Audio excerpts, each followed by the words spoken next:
There's one thing that you can do with a blank notebook that will change your life, but most people are not doing it. That's what we're going to talk about in this video. But before we get started, can I just say, guess how many people, they see what I do, using a journal or a notebook, and they think, man, I need to do that. I need to get started with that. It would be so good for me. I really wish I could get started. But in order to use a journal to change your life, here's what has to happen. Well, first you have to have one, right? But then you have to just open it up and take a pen and use it. I used to be someone a long time ago that always loved notebooks, but you would almost collect notebooks, and you would find some at a store and you think, oh man, I like this notebook. I'm going to get it. I'm going to use it. And then you end up with a pile of notebooks that maybe have been used for 1 or 2 pages or something, but it's just a bunch of unused notebooks. So in order to take a blank notebook and have it change your life, it first just takes actually opening it up and using it. Now, before you click off the video, because you're like, oh wow, thanks for the huge enlightenment there, I'm going to share some things with you that can help you get started if you get that paralysis when you look at a blank notebook and you don't know where to start or what to do. I'm going to give you some ideas that make it simple to get started. My name is Carsonial, and on this channel, I basically just talk about journaling using notebooks to create an intentional life, to live intentionally consistent.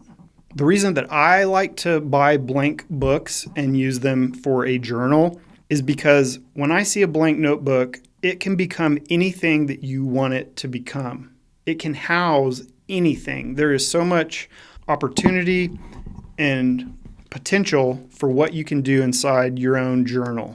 The other benefit to using pen and paper is it gets you out of your mind and onto the paper. There's plenty of stuff going on in your head that you need to get out and onto paper. And psychologically, it's just better to use pen and paper than to, type on a computer or even your phone, your smartphone. So if you're the type of person that gets the paralysis with a blank notebook and you're like, I don't know what to do, I don't know how to start. Well, for one, I've got free guides. You can click the link below. I have free guides to help you get started journaling, or even Bible journaling if you're into that. So free resources below. But here's a simple practice that you can do, that anybody can do. You take your journal, you write the date on a blank page, and then you write how you feel. Now, I'm guessing you're either feeling good or bad. And if you're feeling good, that's good.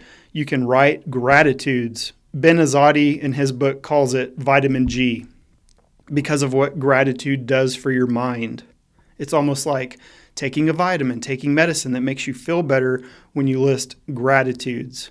So if everything seems to feel like it's going really good in your life right now, well, then just write things you're grateful for, things God has blessed you with. However, if you're feeling bad, you want to get to the why of it.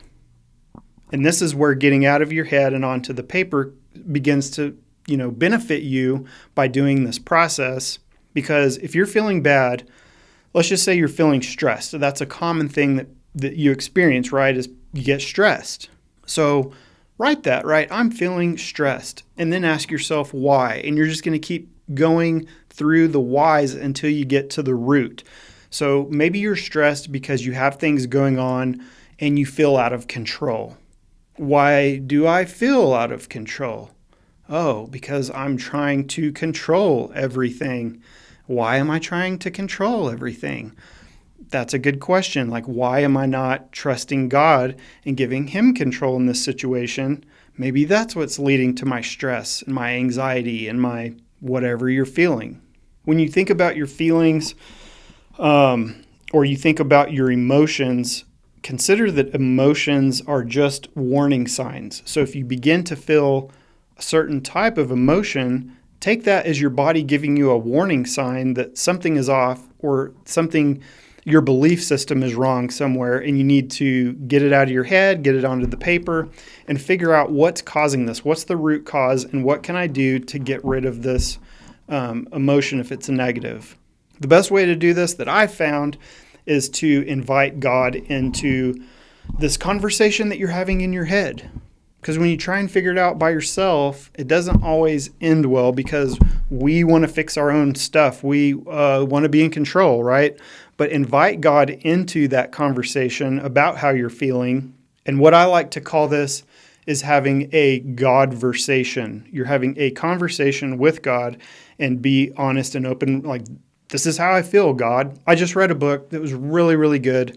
I don't have it sitting here. It was called Living Fearless. I'll link it up because it was an amazing book by Jamie Winship. But in this book, he talks about you have this false identity, your real identity, and your true identity. And the false identity is your imposter identity. It's what Brennan Manning talks about in his book, Abba's Child, this imposter, this false self. And then the true self over here is, how God sees you. It's your real, true identity.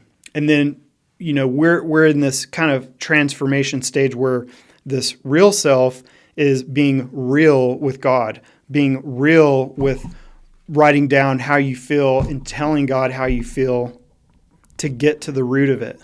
Another nice thing about writing this down is it's something that you can go back and revisit.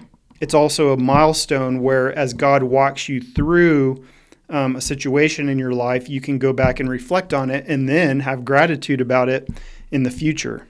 So if you've got a bunch of blank journals lying around or you just want to get started, again, just open the thing up, and figure out what time of day is good for you, and open a pen up, and you just start to write. And like I said, if you're stuck on what to do, just start there. Put the date, put how you feel, get to the bottom of it.